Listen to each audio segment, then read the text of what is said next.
nombre es Nicolás Lucas, yo en este momento trabajo para el Instituto Interamericano para la Investigación del Cambio Global, haciendo enlaces entre la ciencia y la política, pero también trabajo con el Congreso de la Nación Argentina, en la formulación de leyes, con la Comisión Nacional de Valores. He sido secretario de Ambiente en la provincia de Tierra del Fuego y antes de eso he trabajado en la Fundación Futuro Latinoamericano haciendo facilitación de conflictos, entre otras tantas cosas. Nicolás, ¿qué es lo que te ha movido en el último tiempo a trabajar en este tema de los conflictos, de la transformación? ¿Qué es lo que te mueve? En realidad desde muy joven, desde que empecé una carrera profesional como en serio, estoy involucrado en la conflictividad, en el manejo de conflictos, en la resolución de conflictos y ahora, bueno, en este concepto de los conflictos como oportunidad de desarrollo, ¿no? Y uno aprendió, hizo escuela, cumpliendo este rol de facilitador y de apertura de mesas de diálogo y de espacios de conversación. Uno pudo ver en la práctica que realmente los procesos, cuando se llevan bien, llegan a buen puerto, ¿no? Es una constatación empírica, no es una expresión de voluntad, ocurre. Lo he visto y lo he logrado, lo he hecho.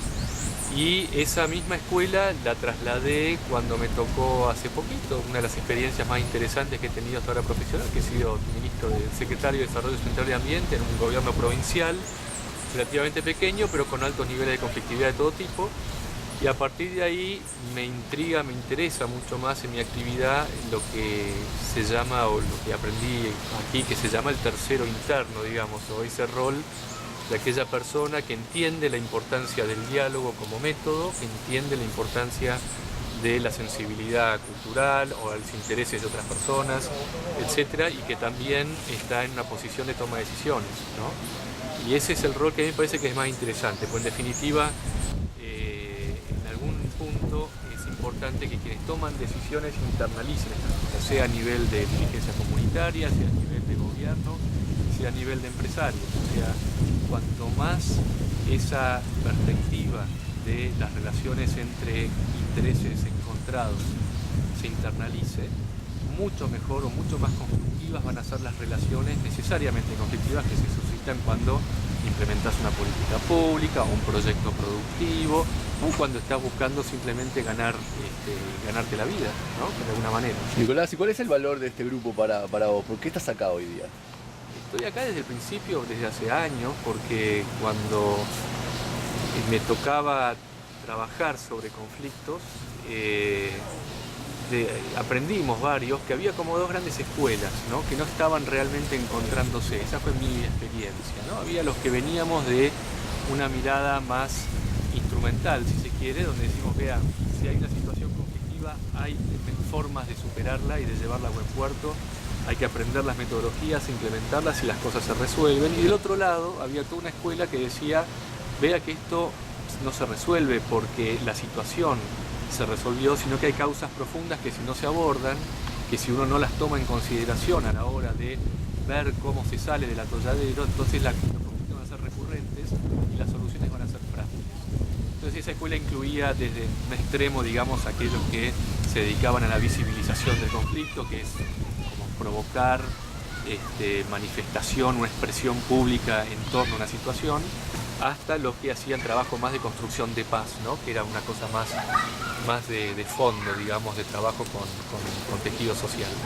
Y en el cruce de esas dos uno aprende, uno se transforma, ¿no? Y yo veo aquí una síntesis entre esas dos formas de pensar, donde nos adoptamos mutuamente los conceptos útiles, las ideas, las categorías, las experiencias, y de ahí va surgiendo una perspectiva que es diferente de las otras dos, que valora el elemento de la construcción y el elemento del diálogo, la exclusión de la violencia como método, digamos, ad hoc o a propósito, pero al mismo tiempo también la reflexión sobre estas causas profundas, ¿no? Entonces el grupo lo que permite justamente es ese espacio de reflexión, que de otra manera es difícil de encontrar.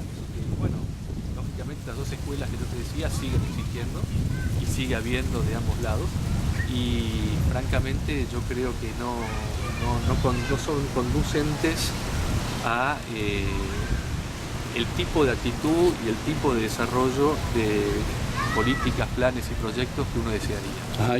Y ese es un buen punto. ¿Transformación de conflictos hacia qué?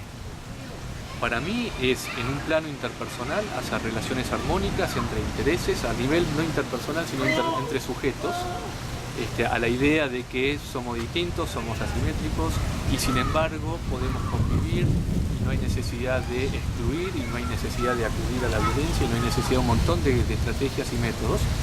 Y de vuelta, para mí es una constatación empírica, no es una expresión de deseo, se puede convivir armónicamente. Y si lo llevas ya a la cuestión de los contextos, decís, bueno, lo que en realidad eso en una gran medida depende de que ciertos elementos del contexto puedan ser abordados y puedan ser manejados por estos sujetos y cambiados en la medida que ellos puedan. Entonces, entender que existen fuerzas de mercado, por ejemplo, pero que la traducción de esas fuerzas de mercado en un territorio particular no necesariamente tiene que ser impersonal, brutal y destructiva, puede ser bien canalizada. Ahora, para que eso se canalice bien, necesitas estas transformaciones intersubjetivas. Y bueno, para empezar vamos a escucharnos, dialogar, entender y ver hacia dónde podemos fijar objetivos comunes, por un lado, y por otro lado necesitamos crear institucionalidad y relaciones de confianza y relaciones de participación. O sea, sin esos tres componentes, uno subjetivo, otro institucional y otro más sociológico, es muy difícil absorber y asimilar los que son los procesos que realmente son motivan los cambios que a nosotros, por lo menos a mí me interesan, los cambios en los ecosistemas y cómo eso repercute en la vida de la gente, ¿no? Porque bueno, son fuerzas grandes, son fuerzas que existen y sin embargo no son fuerzas necesariamente malas, son fuerzas que bien llevadas son muy positivas y llevan a resultados. Y insisto, esto no es expresión de deseo, es verificación empírica en multiplicidad de casos.